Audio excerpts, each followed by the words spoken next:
Para sa mga taong ginagamit lang kapag kailangan, hindi ka gamit na pwedeng itago pagkatapos gamitin. Hindi ka pansamantalang solusyon sa panandaliang pangangailangan ng iba. Isa kang taong may damdamin, dignidad, at halaga, higit pa sa pagiging magagamit.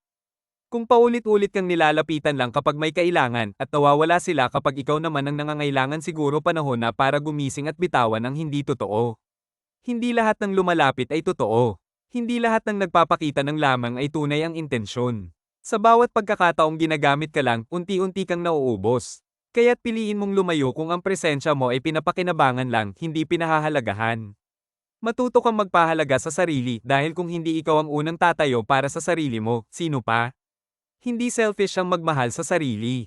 Deserve mong maramdaman ang respeto, katapatan, at tunay na pagmamalasakit. Sa huli, lagi mong tandaan, ang taong tunay na may pakialam, hindi ka gagamitin, kundi iingatan.